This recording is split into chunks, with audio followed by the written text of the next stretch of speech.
The 1970s gave us some of the greatest science fiction ever made, but not every film reached the screen. Some were fully shot, others nearly complete. Then something went wrong. Governments stepped in. Studios lost control. Legal battles locked them away. Entire visions disappeared before audiences could see them. These are the most bizarre sci-fi movies of the 1970s that were filmed but never released. Number 10. On the Silver Globe, 1977. A film so dangerous that a government stepped in and tried to erase it from existence. Deep in the 1970s, Polish director Andrzej Żuławski was building something that felt less like a movie and more like a warning from another world. Vast alien landscapes, primitive humans evolving on a distant planet, philosophical monologues that questioned faith, power, and control. The production pushed into remote locations, capturing images that felt raw and unrepeatable. This was not conventional science fiction. It was a spiritual descent into chaos, dressed as space exploration. Then, it ended, without warning, without explanation to the public. The Polish authorities shut it down. Sets were destroyed, costumes dismantled, crew dismissed, footage scattered and partially lost. What survived became a ghost of what once existed.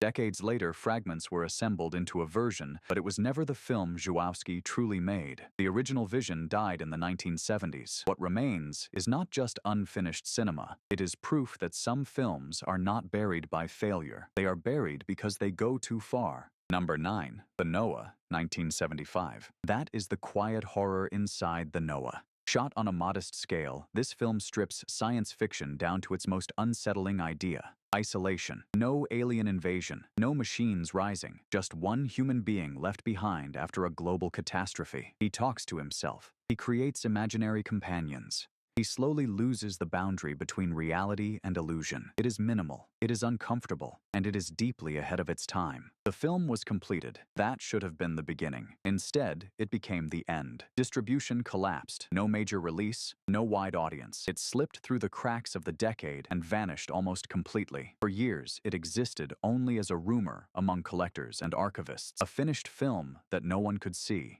In a decade full of spectacle and big ideas, this quiet psychological experiment had no place, so it disappeared. Not because it failed, because it was too small and too strange to survive in a system built for something louder. Number 8. The Astrologer, 1975. The Astrologer follows a man who reinvents himself through illusion and power. It begins grounded, then it shifts. Mysticism blends with science fiction. Fate becomes something that can be controlled. The tone feels unstable on purpose. Scenes drift between reality and structured identity. It is strange. It is hypnotic. It feels like a man trying to rewrite his own existence. The film was finished. Every scene shot. Every performance captured. It should have moved into theaters and found an audience. Instead, it was buried by copyright issues tied to its music. Not creative failure, not censorship, legal deadlock, the kind that stops a film from existing in public at all. Without proper rights, the movie could not be released, could not be distributed, could not be preserved in any official way. It slipped into obscurity almost immediately. What survived came through unofficial channels, bootlegs, private collections.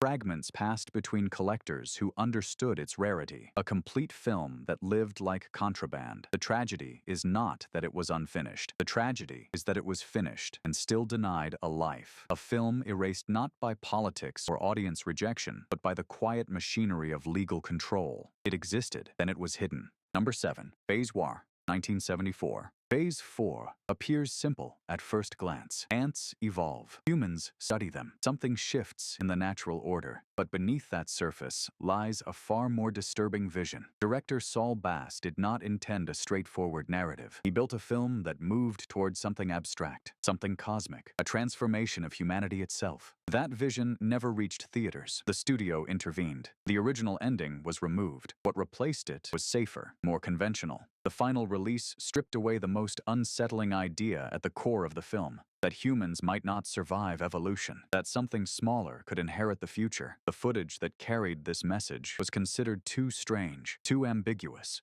too risky for audiences of the time. For decades, that ending was believed lost, a missing piece of a film that felt incomplete without it. When fragments resurfaced years later, they confirmed what had been taken away. The film people knew was only part of the story. The real conclusion had been buried, not destroyed, but hidden from the audience it was meant for. A reminder that sometimes a film is released, yet still remains unfinished in the eyes of its creator. Number 6. The Man Who Fell to Earth, 1976. The Man Who Fell to Earth looks complete on the surface. An alien arrives on Earth carrying knowledge that could change everything. He builds an empire. He becomes corrupted. He loses himself inside human desire. It feels like a finished story, but what audiences saw was only a controlled version of something far more fragmented and unsettling. Director Nicholas Roeg constructed a much longer and more disorienting narrative. Scenes extended deeper into the alien perspective. Time fractured, memory blurred. The emotional collapse of the protagonist unfolded in ways that resisted clarity. It was not designed to be easy. It was meant to feel like a mind breaking under the weight of human experience. Then the cuts came. The studio demanded restraint. Length was reduced. Sequences were removed. The structure was tightened into something more accessible. What disappeared was not filler.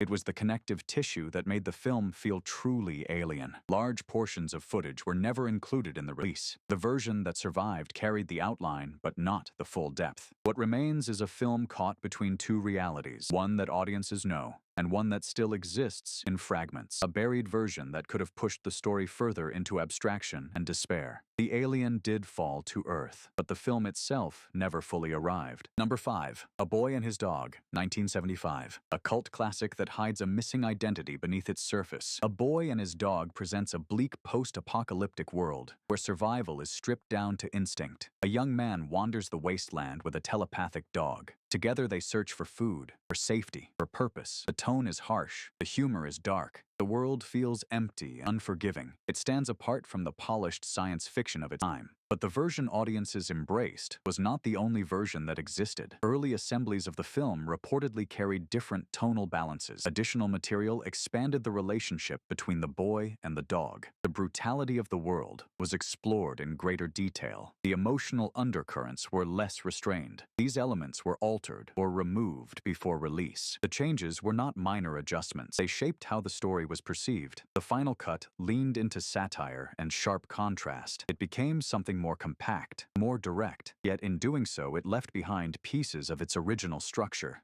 Pieces that might have shifted the film into a darker and more complex territory. Those missing fragments were never fully restored. They remain part of a version that audiences never experienced, a version that could have deepened the bond at the center of the story and intensified the world around it. What survives is powerful, but it is also incomplete, a reminder that even cult classics can carry shadows of what they were meant to be. Number 4. The Visitor, 1979. A film so chaotic that no one can agree on what its true form actually is. The Visitor feels like a transmission from another dimension. A young girl may hold the power to destroy the world. A cosmic battle unfolds across Earth. Strange figures appear with no explanation. The narrative drifts between horror religion and science fiction without warning. It is confusing by design, or perhaps by circumstance. The production itself was equally unstable. Multiple edits were created for different markets. Scenes were rearranged. Entire sequences were removed or altered depending on where the film was shown. There was no single definitive version that represented the original intent.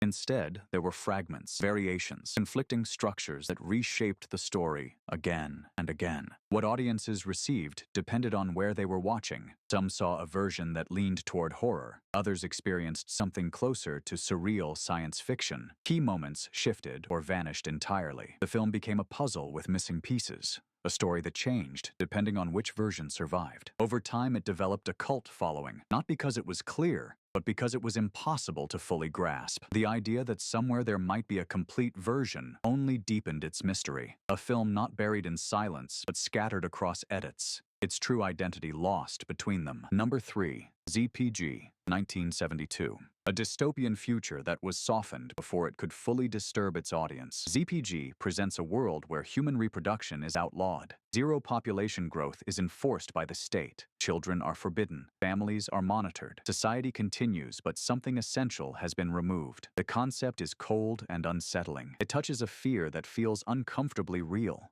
The film was completed with a darker edge. Early versions carried sharper commentary on control and human instinct. The emotional weight of a world without children was more direct, more painful. But that intensity did not survive intact. Content was adjusted, tone was moderated, certain elements were softened to make the film more acceptable for release. What reached audiences was still provocative, but it was not the full force of what had been created. The original intent was diluted, not erased, but reshaped into something safer. Something that could exist without provoking too much discomfort. The missing edges matter because they define what the film was trying to say. A future built on control rather than survival. A society that chooses order over humanity. Those ideas remain, but the sharper version that might have pushed them further was never widely seen. A dystopia that was restrained before it could fully confront its audience. Number 2. Glenn and Randa, 1971. Glenn and Randa takes place in a world long after civilization collapsed. There are no machines, no cities, only scattered remnants of what once was. Two young survivors wander through this broken landscape, searching for something they cannot fully understand. The tone is quiet, almost empty. Dialogue is sparse. Emotion is buried beneath survival instinct. Unlike the louder science fiction of the decade, this film refuses spectacle.